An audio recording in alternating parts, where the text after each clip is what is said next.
So this is a different one for me. Didn't think I'd ever make a reaction video, but here it is. And if you guys like it, I'll start to make a few more. So I'm sure by now everybody knows who Andrew Tate is, and he is now part of the Muslim Brotherhood. To be honest with you, I called that a long time ago. I saw it coming. The way he was speaking about Islam, I thought, yeah, this guy's going to convert, or revert as they call it. Anyway, True Geordie, and I don't know much about this guy. What I do know about him, I think he did a podcast with Eddie Hall once. So I watched Eddie Hall. Obviously, I follow Eddie Hall. I'm a fan of Eddie Hall. And that's how I came to know of True Geordie. But since then, I never really watched anything about him. I'm not too sure his background. He seems to be doing really well. He's got 2 million followers on YouTube, as I've just watched it now. True Geordie podcast, I think that's what it's called. Yeah, True Geordie. So 2 million subs on Instagram, massive. So he's got around about 2 million more subs than me. But here we are, starting out. I think I'm on like day 7, you know. We all got to start somewhere. I'm sure it was at one point where he had 500 subs like me. So, but anyway, I'm not doing too bad. Islam is a funny one. When it comes to religion, how far can you, where do you draw the line when it comes to joking? With other cultures and religions, we know can get away with a lot. Christianity, even when it comes to the Jews, you can get away with quite a bit. There's not a lot of backlash. But when it comes to Islam, the backlash comes thick and fast and hard. I don't know when the guy made this video about Tate should go and blow himself up. I'm not too sure when that video was out, but I'm guessing it was less than 24 hours ago. It's hit the internet by storm. Everyone's going crazy about it. What the fuck is this guy said? What a racist, what a bigot. And I, myself, 100% agree. Because what happens is, there's guys like this, True Geordie, these thoughts and ideas on what a Muslim is, and oh, look at these guys, they're going to the mosque, this is what they must be doing, grooming gangs, terrorists, all this kind of bullshit. That's all they must think of Muslims. Not knowing that Muslims aren't just guys in the UK that look like me. There's black Muslims, there's white Muslims, there's guys that look exactly like True Geordie and are Muslim. I'll tell you, I don't remember the exact time or what had happened or the exact words that were said, because it was in 1960, I believe, Malcolm X, he was part of the Nation of Islam, which was only black Muslims in America. That was their movement, black Muslims only. We believe in black only, no whites, the whites are the devil, blah, blah, blah. Anyway, he went to Mecca to do the pilgrimage. I don't know whether it was Hajj or Umrah, whichever one it was. He went to Mecca, Medina, he went there to see that there's black Muslims, Asian Muslims, white Muslims, and it opened his eyes to the fact that the Muslim nation or the Muslim world is open for anybody. Everybody and anybody. Doesn't matter who you are. You could be gay, white, transsexual, black, pansexual, whatever it is, non-binary, anything.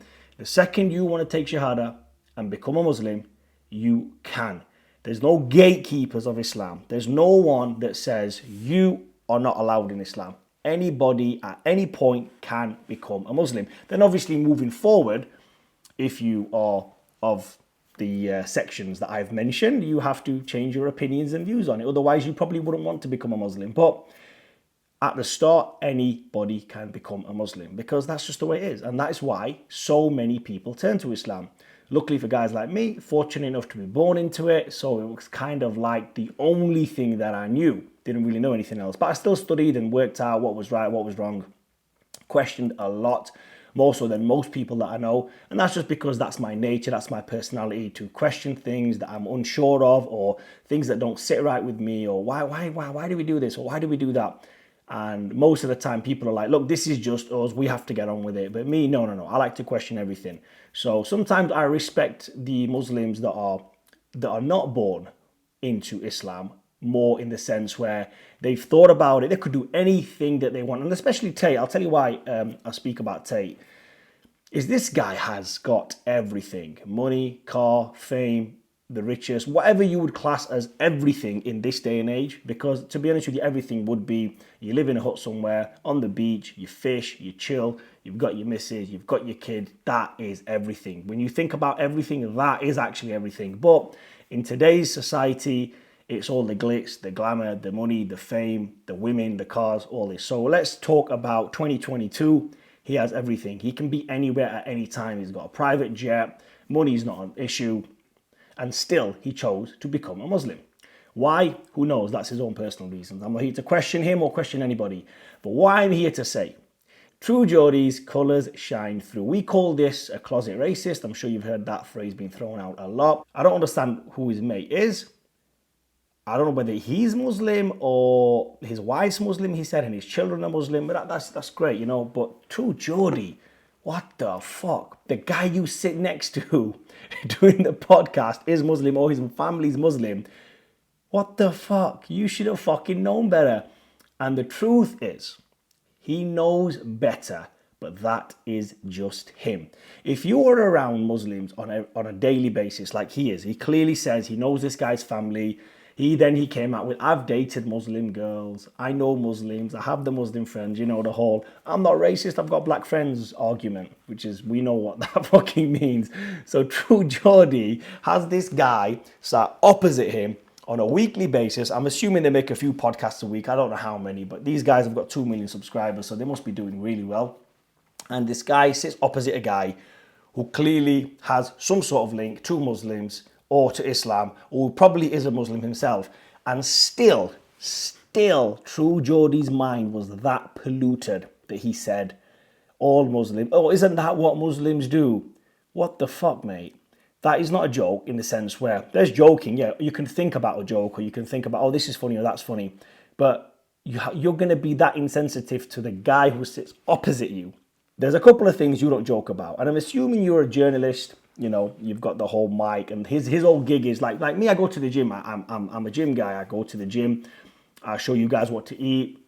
I count. You know, I dismiss the whole calorie thing. My niche market is fitness. How to get fit. How to do this. How to do that. That's my thing. So I can actually go out and about, make videos in the gym, make videos while I'm on holiday, eating this, eating that, showing you guys how to stay healthy on the go. Whereas from what I've just seen of True Geordie, his gig is to just sit down and talk into the mic, like a Joe Rogan type interview, which is fine.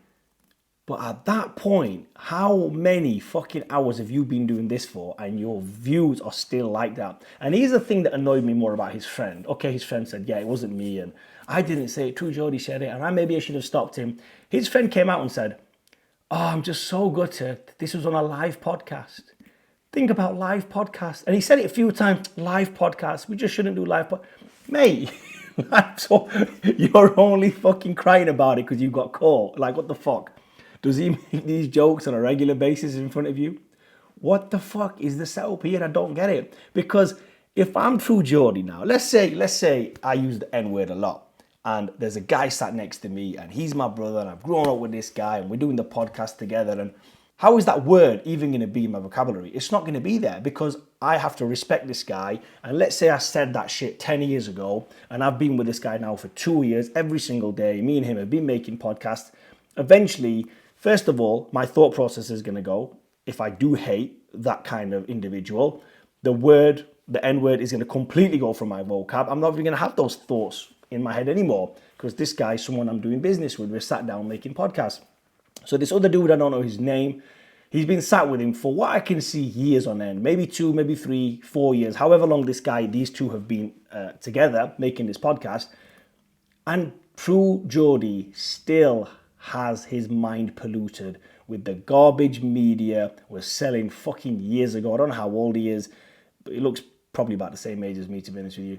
So he's almost 40.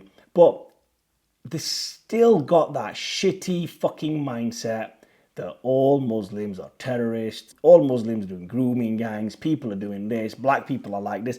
I'd hate to sit down with this True Geordie and actually see his real views on people like me. Absolute garbage guy. Like I said, I've not watched much of him, and it just shows that sometimes your true colours always shine through. No matter how hard you try to hide it, no matter what you do to mask it, the true colours are always going to come through. And in this case, True Geordie, you've got it coming. Not from me. I mean, I made a few comments on it as well. You've got, haven't you? You've got to rub salt into the wound sometimes. If you want more videos like this, give it a like, give it a subscribe. And the other thing I've got to mention as well, at the end of this video, after True Geordie was crying and being all apologetic and he was all sorry about what he'd done, he actually mustered up the courage at the end to say, please give it a like and a subscribe.